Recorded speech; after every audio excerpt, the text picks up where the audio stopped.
Okay, well, we'll go ahead and get started. Good afternoon, everyone, and thank you for joining us today. My name is Meg Radonich, and I am an Assistant Director and Career Coach here at the Wasserman Center for Career Development at the School of Professional Studies.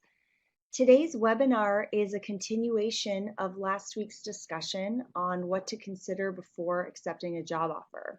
So it's great to see some familiar names who are in the chat room with us last week, and also some new folks as well. So welcome, and please feel free to ask questions throughout the presentation. There will be a formal time to ask questions at the end. So if you'd like to hang on to your questions, feel free. But if things come up throughout the presentation, feel free to jump in there and ask a question. We'll go ahead and recap what we discussed last week. Here's a quick recap of what we discussed to catch you up to speed for those of you who weren't with us. It also, if you'd like to review that webinar from last week, that can be found on CareerNet as well. So last week, we really jumped into a discussion about how to make decisions regarding your career from a place of your own personal values. So we all value different things in a workplace. For some of us, it's really important that we're working on a collaborative team. Other people, not as important. For other people, the location of that position or the ability to work from home or remote options is very, very important.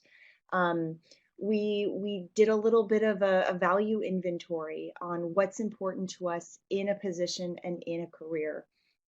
We talked about how to strategically choose opportunities that fit with your long-term career strategy that'll set you up for your long-term career goal.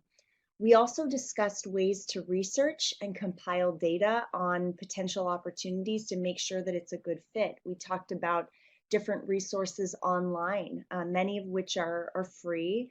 Glassdoor.com, we talked about the Bureau of Labor Statistics, we talked about salary.com. There are so many different resources online that we covered last week that will help you compile research to help you make decisions on what careers and positions are going to be wise for you.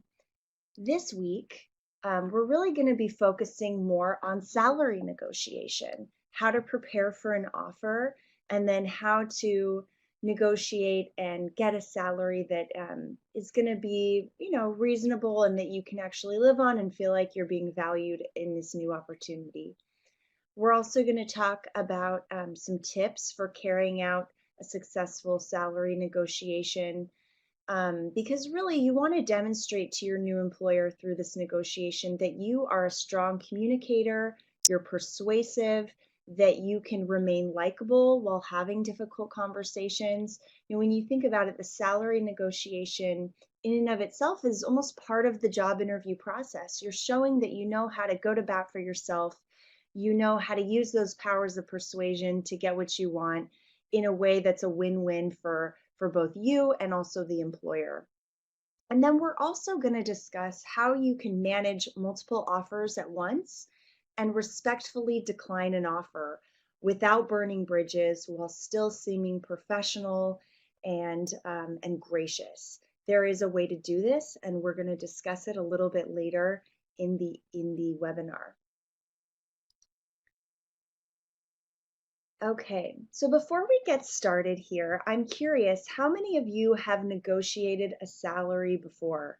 Go ahead and type yes in the chat box if this is something that you've had the opportunity to conduct in your professional life this far. Okay, we have a few yeses. Okay, all right, so many of you have had this opportunity before. Tell me, what are some of the feelings and thoughts and sensations? What comes up for you when you even just think about speaking one-on-one with a hiring manager, a recruiter, an HR representative to negotiate a salary? What kinds of feelings, concerns, Intimidating. Megan, yes. I think that is something that a lot of us feel, especially if you're a little bit newer in your career and you don't have a lot of experience doing this yet. Okay. Wine's in a little bit unsure about the salary structure. So I'm going to read into this here and you can correct me if I'm wrong, but worried that you're going to ask for a number that isn't reasonable or not quite sure if what you're asking for is reasonable, nervous, that they ignore your request and just say, you know what, this is the number, and then you're not quite sure how to move on from there. Absolutely. All right, sure. So, I mean, typically, if I ask students in my office this question, many of them say that they feel a little bit of fear or even dread, anxiety, uncertainty. Some people will say excitement, that it's a challenge. Um, and some wonder, going back to, let's see, our guest, Michelle, who said, what if I put a number out there and they say, well, that's all nice and good, thank you, but they go just ignore your request, right? And then how do you proceed, and how do you still come across as though you're in control of this negotiation? So there are ways, even if you consider yourself a bit shy, there is nothing to fear in a salary negotiation if you're prepared beforehand. And I hope that this news is comforting to those of you who said that you come in with a little bit of fear and nervousness. Negotiation skills can be learned. So if negotiating is not something that comes naturally for you, um, there are some excellent books and articles and online resources that will help you gain and polish these skills before negotiating your salary. Negotiating in general is a great skill to have, not just for negotiating your salary, but in the workplace, in your personal relationships. Great skill to continue to build. And we're going to talk about some of those resources a little bit later on in the presentation. So with adequate preparation, there's nothing to fear. And we're going to discuss those practical steps in just a moment. Okay. So let's jump into some general tips and best practices to get started here. Before going into a salary negotiation, spend some time researching average salaries for positions similar to the one that you're considering. Based on your market research and personal research, you should be able to answer two questions. What is the industry paying for a position comparable to yours? And what do you personally need to survive? You need those two numbers before going into a salary negotiation. And figuring out these two factors will help you create your own acceptance range for a particular position. So again, those two numbers. What is the industry paying someone in my position or in this position that I'm considering? And then what do I need financially just to survive, to pay my rent, to cover food, to cover a little bit of money for play? How much money do I need in order to have the kind of lifestyle that I want at this moment? Your acceptance range should be two numbers. So the lowest number in the range is still something that you would accept and allows you to cover your basic expenses. And the highest number in the range is of what you're willing to accept should be what you would be thrilled to get. So you're not expecting it, but it would be really nice to have. Do not offer a range where the lowest number is not something that you would accept.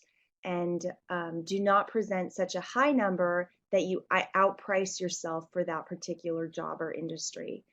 More often than not, most offers fall somewhere in the middle, and that's probably not a surprise to many of us. And I would even recommend refraining from providing a range, because the person on the other side of the negotiation table will always hear the lowest end of that range. So let's say you're in a salary negotiation and you say, I'm willing to take anything between $56,000 a year and $62,000 a year. well, why would I give you 60,000 a year when you said you'd be willing to take 56?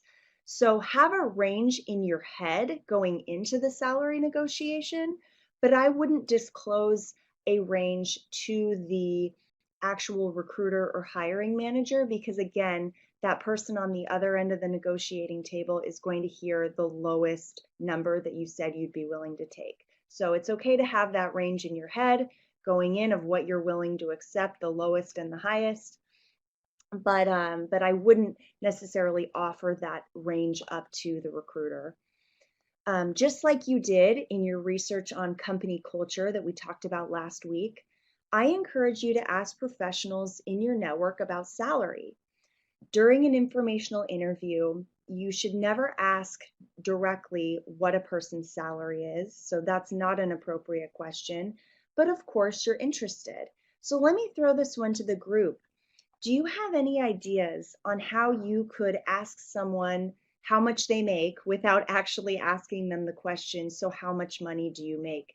How could you get this information from a person without asking them outright? Does anybody have any ideas?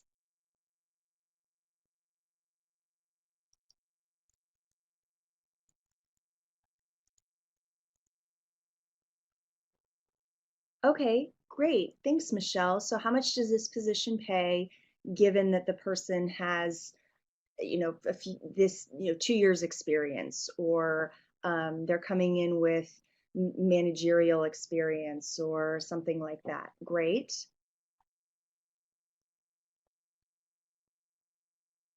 Okay. Well, a really easy way to get this information from someone that you're on the phone with or, having a coffee date with or something like that, you can just ask them, do you feel like the compensation meets their needs? And if they're satisfied with their compensation as an analyst at X company. That's one way. That's a really easy line that will sort of gauge and get the information that you want from the person without actually asking them how much they make.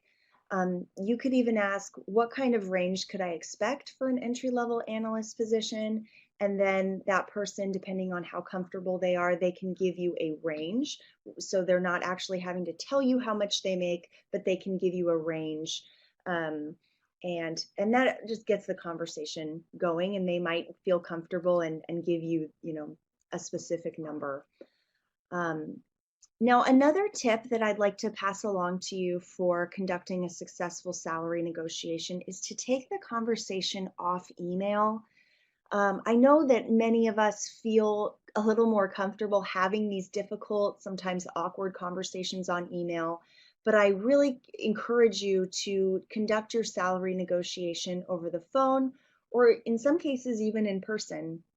Trying to conduct a salary negotiation over email leaves the person on the other end in this position where they can read into things that aren't really there, and it can create some confusion.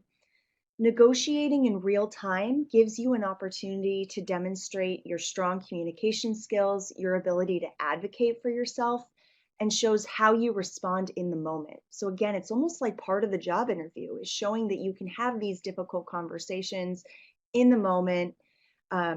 And if you're able to effectively go to bat for yourself, the employer will feel confident that you will be able to do the same on behalf of the company.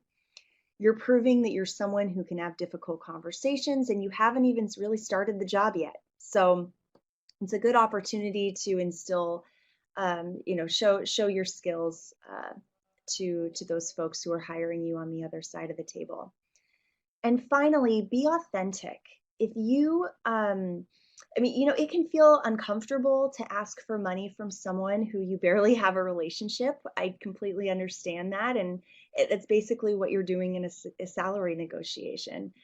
Remember that recruiters and hiring managers have these conversations on a daily basis, so they are used to it. And they want you to negotiate. By negotiating your salary, again, you're demonstrating that you have the ability to have these tough conversations in a professional manner, that you value yourself and your time, and that you're worth it. If you were to not advocate for yourself in a salary negotiation, it might leave the hiring manager wondering if they hired someone who doesn't really value their experience or strengths.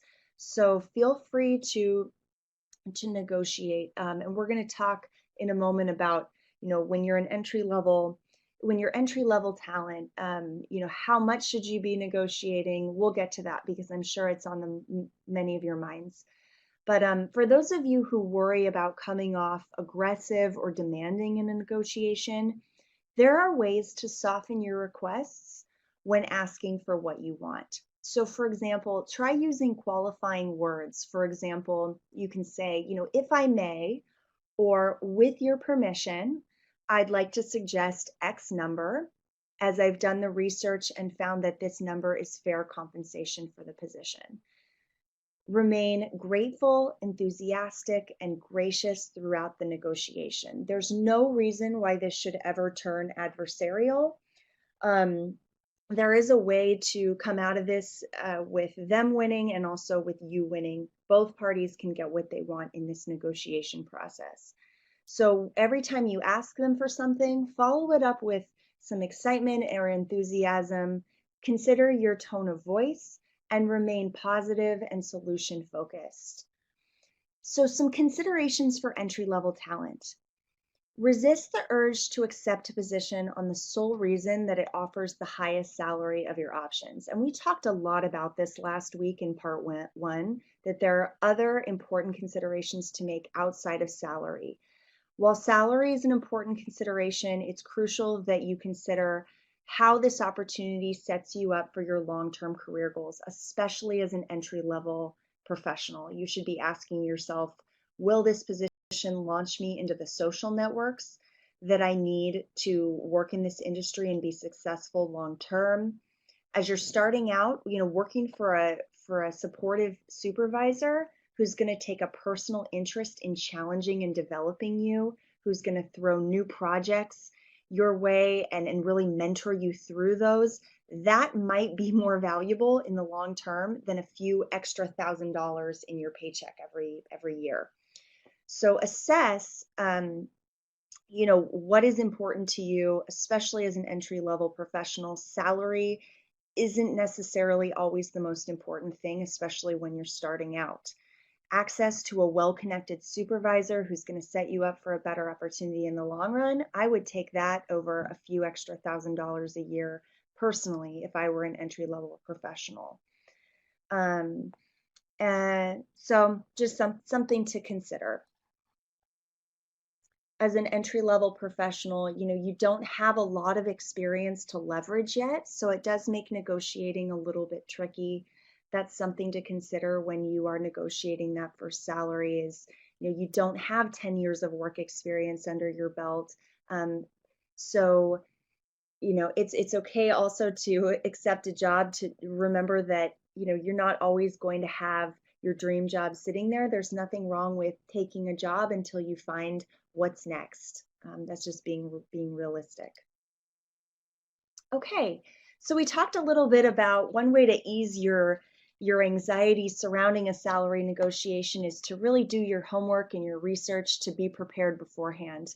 We talked about Glassdoor.com, the importance of doing informational interviews. Go into the negotiation in your mind with a specific number that you want. Be prepared to tell your employer why you deserve more money. So for example, if it's a job that only requires a bachelor's degree but a master's is preferred, you can say something like, well, seeing that the position says that a master's degree is preferred but not required, and I'm already coming in with a master's degree, there are a lot of skills that you're not going to have to pump a lot of time and money into training me on because I already gained them in my master's program. Have a list of the reasons why you think you deserve more money so that you're ready and you can articulate these to the hiring manager. Compile a list of your dragon slaying stories. So these are stories that demonstrate how you were effective on the job. Again, why you deserve more money, especially if these negotiation conversations are a little bit uncomfortable or unfamiliar for you. Having a list to remind yourself of why you're worth it is something that can be very helpful as well. Some other resources that you can look into after this webinar to help you develop these negotiation skills. There are podcasts on this topic, some very helpful YouTube videos, Harvard Business School articles, and obviously articles by other folks as well. It's a great skill to have throughout your professional and personal life. So get good at negotiating in all aspects of your life. If you're relocating, you might even want to ask about moving expenses. So for example, you want to remain gracious throughout this entire process. For every ask that you make of the hiring manager or recruiter, follow it up with an appreciative comment like, having travel expenses covered will ensure that I arrive to start the position feeling my best, ready to get to work on XYZ projects, right? So if you're going to ask them for something like covering their moving expenses, you want to show what's in it for them if they do grant your request.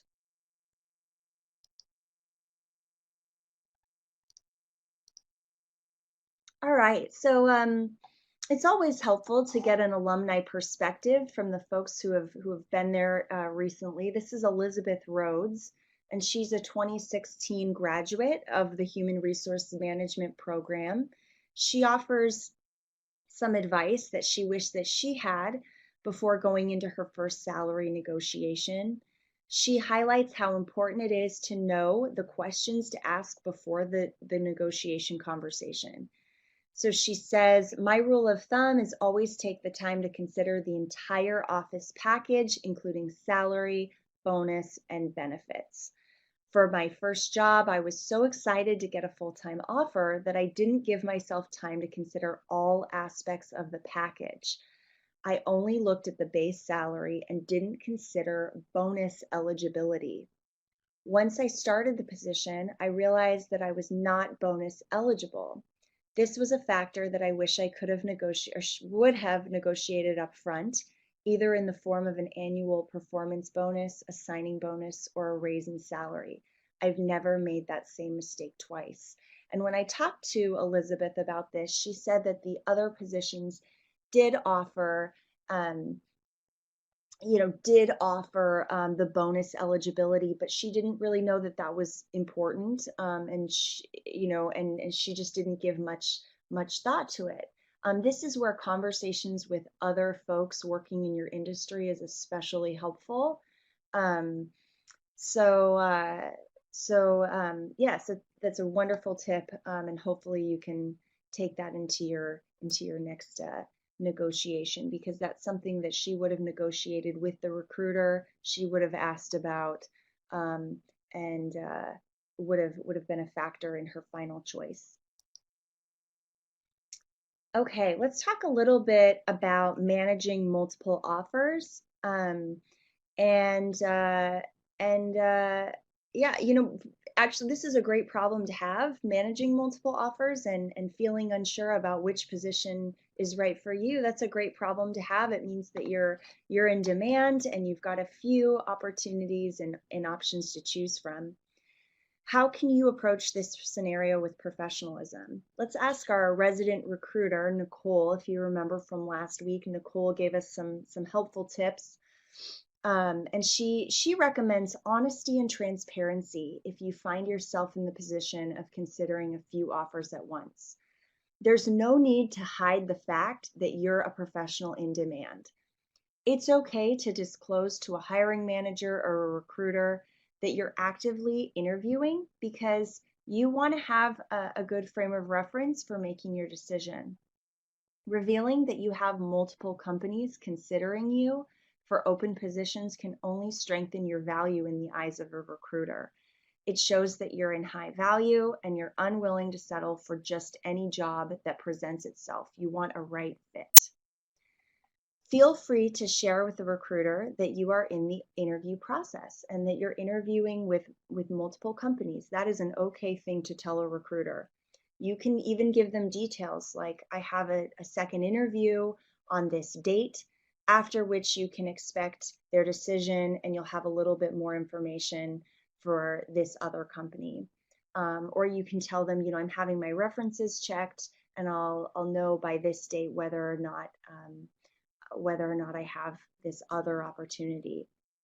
You don't have to disclose the names of the companies that you're interviewing with if you prefer not to, but there's no problem with disclosing this information either. If you are comfortable disclosing the salary range you're looking for and the salaries that you've been offered or considered, by all means, go for it. If you prefer not to, that's fine too. For example, you could say that you'd like to learn about the responsibilities and requirements, hear their targeted salary range, and then decide if it's a match for you. You don't have to put all your cards on the table and tell your hiring managers or recruiters every single part of this process. But I do recommend disclosing, and Nicole recommends disclosing the status of your job search, especially if you're really interested in the company. So feel free to be honest and transparent, and recruiters will appreciate that to know that you're not wasting their time. So feel free to be open and transparent with them throughout the process. There's no need to hide the fact that you're in demand or that you're being considered by multiple companies. Okay, so Michelle, you talked a little bit earlier. You put in the chat box that what if your ask is ignored? So you ask for a certain number and they say thank you very much, but we don't have the budget to offer you that number. How do you proceed?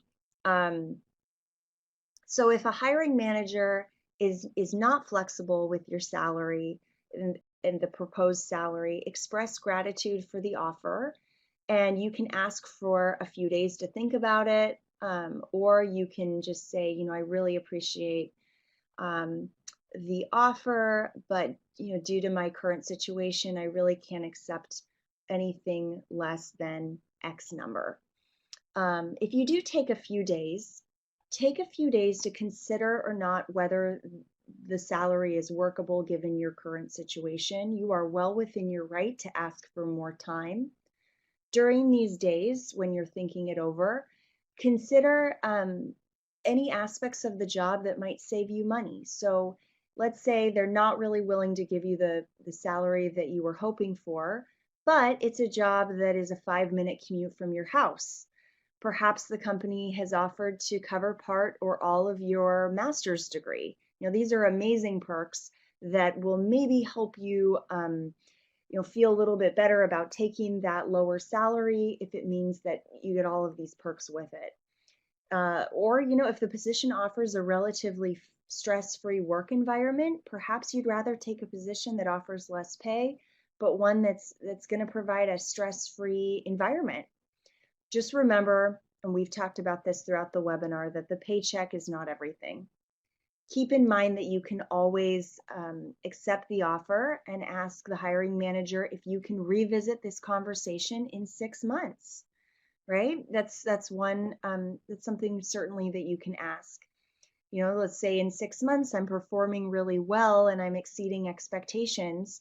Can I be reconsidered for the number that I've asked for? Is that a possibility? And if they say, sure, we'd be willing to consider it in 6 months, then during your 6 months at that job, you want to make sure that you're keeping a list of your accomplishments and specific times that you've gone above and beyond, so that when you're sitting down for that 6-month review, you can say, when I was hired, we discussed the possibility of me being eligible for this raise, and here's what I've accomplished in 6 months. And this is actually a really nice way to sort of close out the conversation, especially if the recruiter or hiring manager has turned down your request for more money. It's sort of an easy way to move on from the conversation and not just end on them declining your request. And lastly, know that you always have the option to politely and professionally decline. There's nothing wrong with that.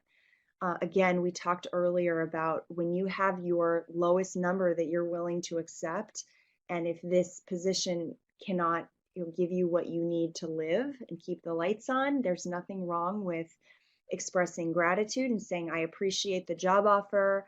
I remain confident that I'd be an excellent fit. However, considering my personal situation right now, I really need to hold to the proposed salary of X number.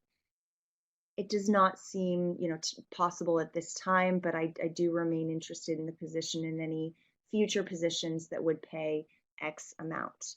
Um, Interviewing for jobs when you're not desperate to get a job is a really good position to be in. And remember that as you go through your career, because it allows you to play hardball and not really care about the outcome.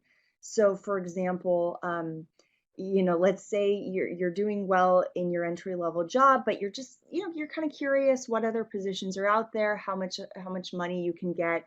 You go for a job interview, and you feel a little more comfortable playing hardball because if they're not willing to give you the number you want, you just go back to your job where you are, relatively happy, and then continue looking for other opportunities. Um, I've heard of stories of students in my office where they've experienced this. They're happy in their job where they are currently. They'll interview for a job and not really care whether or not they get it because, again, things are going well in their current position. But the hiring manager will say, well, let me go back to my manager and see if we can make this work and get that number for you. Again, it's harder to have this kind of confidence in a negotiation if you need a paycheck immediately.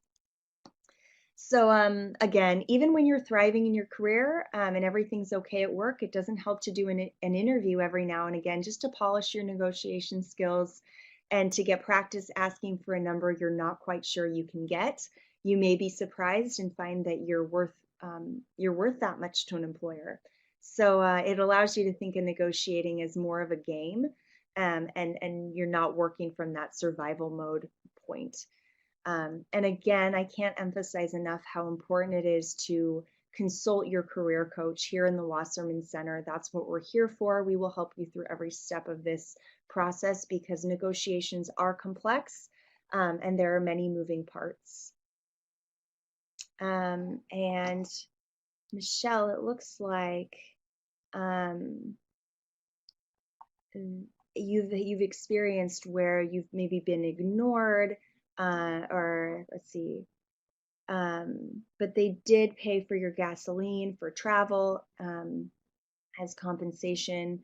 More vacation time wasn't an option.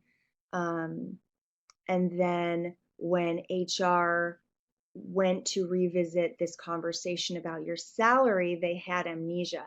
Okay, so there are a couple ways that you can do this a little bit differently. I'm sorry you had that experience.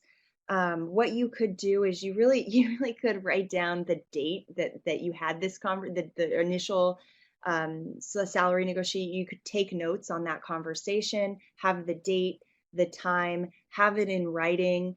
And then even in regular check-ins with your supervisor, depending on the relationship with your supervisor, you can say, I'm wondering if there are any parts of my performance that I could improve, because I know that in our initial salary negotiation, we talked about perhaps that 6 months raise. Obviously, this isn't something you're going to talk about in every single check-in with your supervisor, but just casually reminding your supervisor throughout the relationship, we did have this conversation, and so that they don't forget. It's a little bit harder to claim amnesia if the person is bringing it up with you on a regular basis. And Michelle, I would be happy, and I know any of the assistant directors would be happy to talk about this scenario and what you can do a little bit later in a one-on-one coaching appointment. All right. So I'd like to emphasize that salary negotiations take time. There's no need to wrap this up in one phone call. This is a process that can take several days or even weeks. If you hit a point in the process where you no longer are interested in the opportunity, the salary is too low and there's just no room to negotiate, or a better opportunity presents itself, you can decline the offer. This happens all the time, and employers understand that circumstances change and candidates have multiple opportunities going at once. As long as you clearly communicate your thoughts to an employer, you will not burn any bridges. In fact, if you handle this process with grace and tact, it's possible that the recruiter will remain interested in you for future opportunities, and you can even stay in touch. Who knows, you may even work together in the future. I'll be completely honest, I've talked to recruiters and hiring managers before, and as long as you keep the relationship good, I've even added them on LinkedIn and they've accepted, and I keep them in my network. So I think of it as a relationship. These recruiters and hiring managers in some cases spend a lot of time getting to know you and interviewing you and talking about not only what you want in a professional opportunity, but just your life in general. I consider them part of my network from then on out. And as long as you gracefully decline an offer or just conduct yourself in a professional manner, I don't see why that's inappropriate. So let's talk a little bit about how to gracefully decline an offer. This slide is dealing with a student that we saw in our office, a real SPS student, who had to choose between two summer internships working for two different professional sports teams. He wasn't really sure which experience to take. Option A was a New York-based sports team. This student, he's actually from California, but the opportunity in New York was unpaid. The commute was going to be difficult. And while it did offer marketing and hands-on experience, the other opportunity in California had all the perks associated with being close to home. It was paid, and then it was going to offer pretty much the same experience that he was going to get at the New York-based sports team. So he decided to go for the California-based sports team after weighing the pros and cons. And here's how he proceeded. He set up a time to call and turn down the offer with the director of the intern program that was walking him through the process. He thanked them for the good treatment, and really treated it like a relationship. Again, thank you for the opportunity. I'm so appreciative, and thank you for your respect throughout this whole process. He then sent an email expressing gratitude to the executives.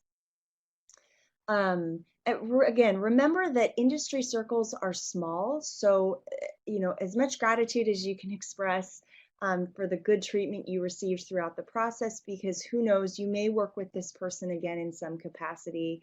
Act as though you will encounter everyone you come across again at some point. Some of us are familiar with the term ghosting, so you never want to ghost a recruiter or an employer. That would not be a professional way. Well, I'm not interested in this opportunity anymore, so I'm not gonna return this call. I'm not gonna return this email. Even if it's just to say that you found a different opportunity, it's just a good practice to get into. How would you decline an offer? I'd like to open it up to the group. Is there anything that you do when declining an offer? What would you say? Feel free to type in anything that comes to mind of how you would handle a similar situation.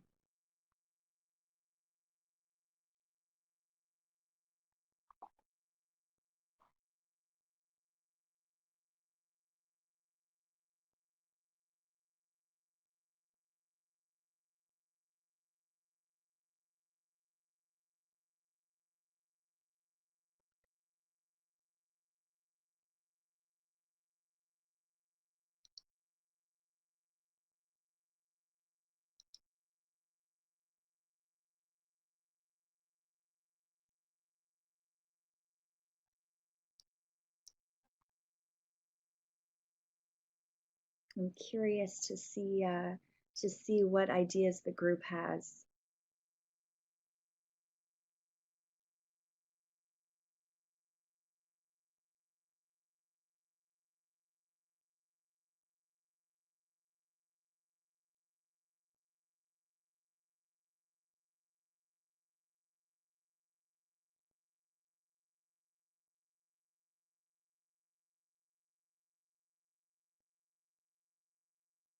Okay, Sam.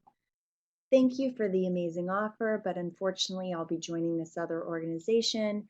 Please keep me in the loop with any future opportunities that you might have. Excellent, excellent. It keeps the relationship open. Um, Thank you very much for considering me. I'd be honored to be part of your organization. However, because of XYZ prevents me from taking you up on this kind offer. Definitely, definitely. Feel free to give a reason, or like in Sam's response, you don't even have to provide any explanation at all.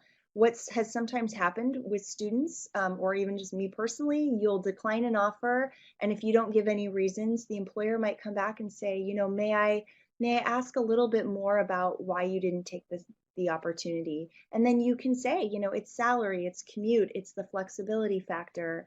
It was one of the roles that I was going to have to, one of the tasks that I was going to have to take on in the role just didn't feel comfortable, or because these recruiters and hiring managers are constantly refining their process of finding new talent.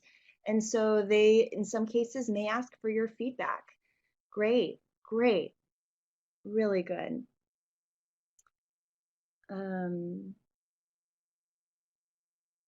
and Wizen, I'm reading your question here that the human resources, they asked you about your career development plan before talking to you about salary.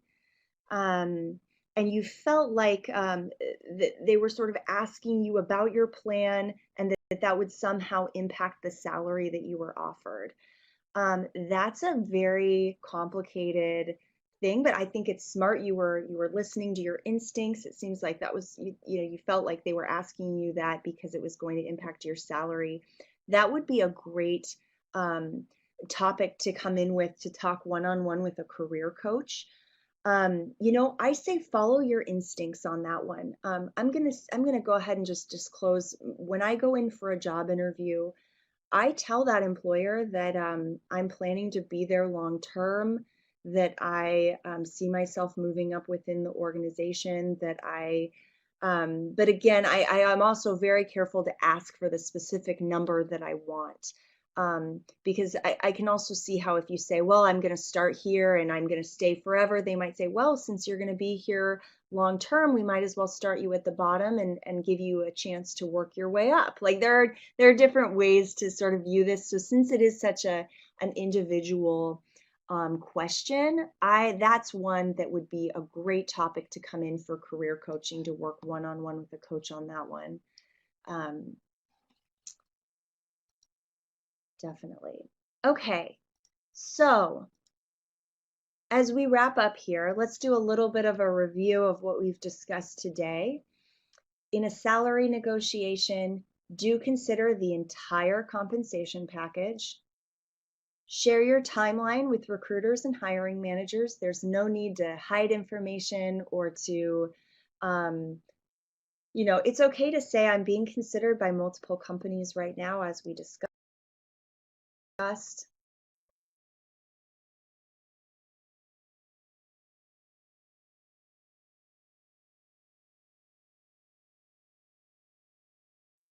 Do provide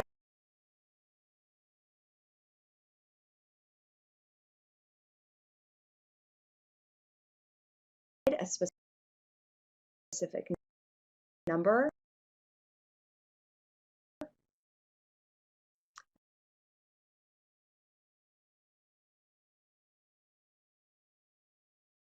based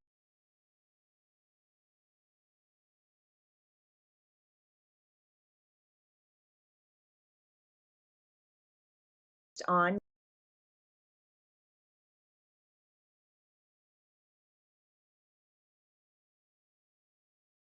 your research. So,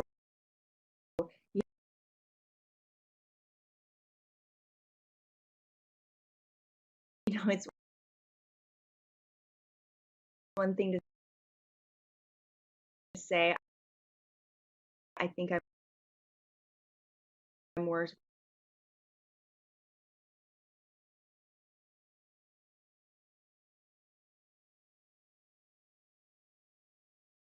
a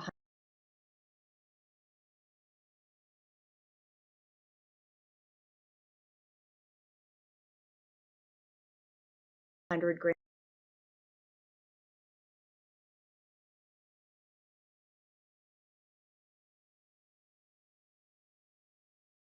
a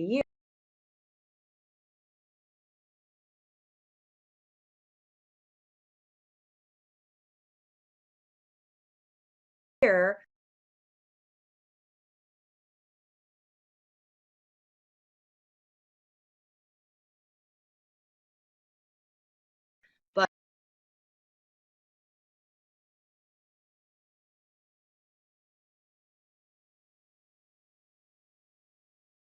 But if that's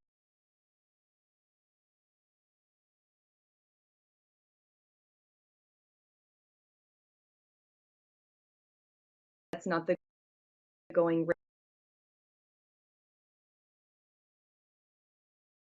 rate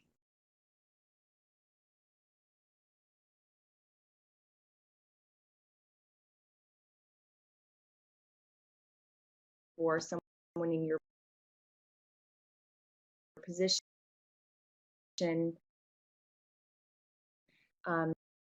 that's just not realistic.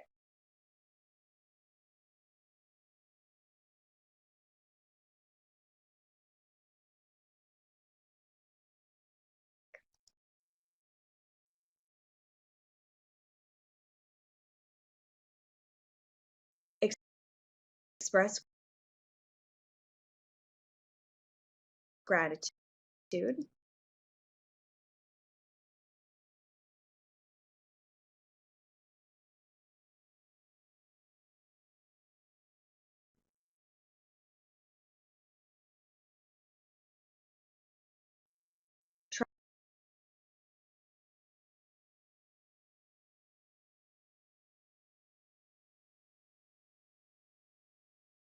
Trust your gut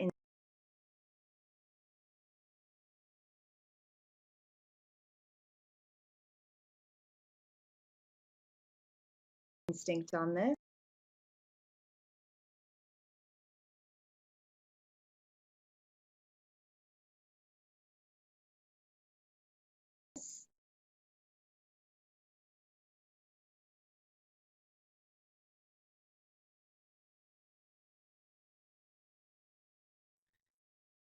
And then maintain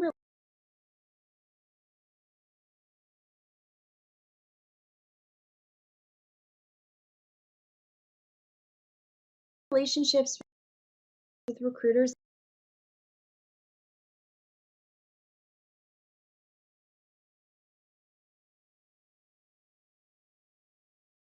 and hiring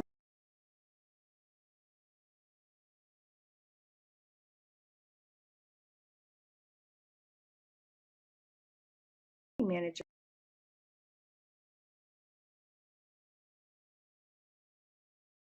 who took you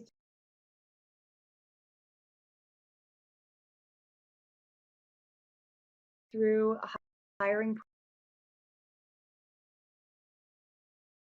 process.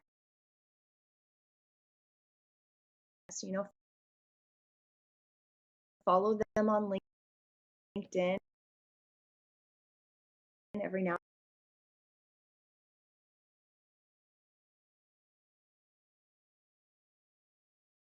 and again.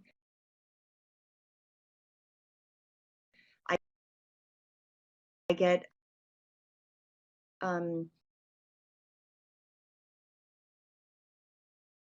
I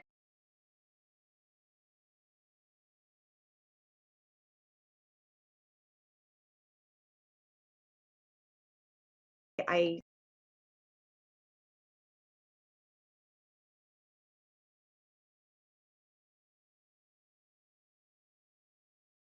I get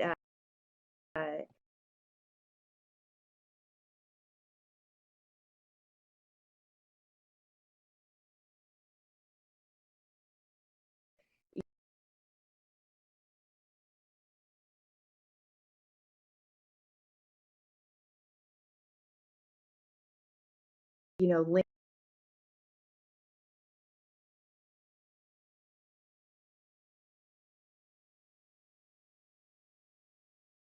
links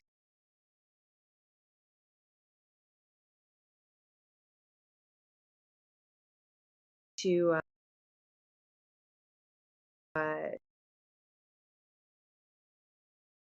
to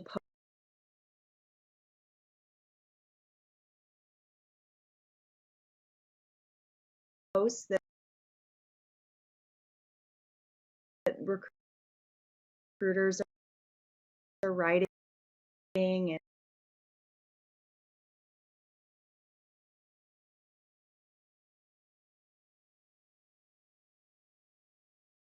I feel like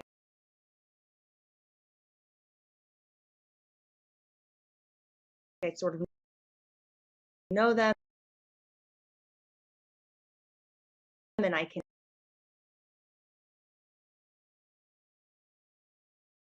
like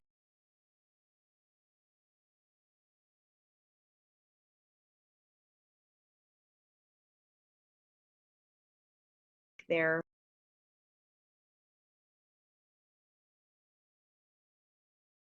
posts.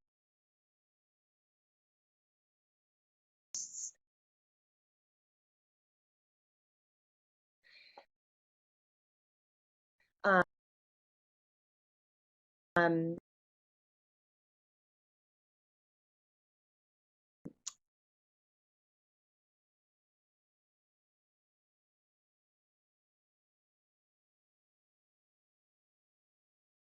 and it's a really easy way to keep the relationship going. Some things not to do, or to do with caution, or to consult with a coach before you do any of these things. Don't negotiate through email. Again, it can create confusion. And also that live, spontaneous phone call and the back and forth is almost part of the job interview, is showing that you know how to negotiate, you know how to go to bat for yourself, you know how to have difficult conversations. That's all part of the interview. Don't offer a range of what you're willing to accept. So go in with a range in your head, but you're not going to tell them that you can realistically live off of 56,000 a year. You're going to give them the number of 62,000 a year as your number, because if you go in with a range, I'm willing to accept anything between 56,000 and 62,000. Why would they offer you 62 when you said you're willing to take the bottom of the range? Don't feel obligated to disclose names of companies and competing salaries that you're considering, but you certainly can. And if you feel comfortable, and again, trusting your gut, going back to that, if you feel like it's a recruiter that, I don't know, you trust them, feel free. There's nothing wrong with giving them, a very transparent idea of who's looking at you at that moment. And then don't ignore or abandon a hiring manager once you know you're not going to accept their position or you're not interested. And then again, don't say yes to an offer based on salary alone. Like we discussed in depth last week, there are so many other factors that you can't really put a price tag on. So good relationships with your colleagues, the ability to work from home. These are all things that might in the long run mean more to you than a couple extra $1,000 a year. Okay, so some next steps as you leave today's webinar to consider to consider this. I also want to just let you know that there will be an in-depth webinar on how to negotiate a salary that's going to go into greater depth than we did today a little bit later on in the summer in July. So keep an eye out for that. And then we also have that webinar throughout the fall and spring semesters because it is such an important topic, something that all of us are going to have to do multiple times throughout our careers. And so it's a good webinar to jump in on in the future. In the meantime, feel free to take some of the assessments that we offer in our office. The MBTI, the Myers-Briggs Type Indicator, that's a personality assessment where we look at different parts of your personality, The print assessment looks at what motivates you. And this will help you uncover your values, which will then help help you as you go through to try to pick opportunities that are going to be a values match. So that's the first step, is figuring out what your values are, and then you can take that into your job search in the future moving forward. You can also meet with a coach one-on-one here in SPS here on 12th Street to continue today's conversation. I also encourage you to have informational interviews with alumni, with folks in your network, in your personal network, and also with recruiters. Ask them about their values and also about how they dealt with their salary negotiations, especially early on in their career when they were a little unseasoned in this process, what they wish they'd done differently. Like we saw with Elizabeth, what a great piece of advice to give someone that, a new professional might not know, to ask about bonus eligibility. So, and then you can also research some companies of interest, read through their mission statements, which companies have mission statements that align with your values. Start thinking about those things. Even if you're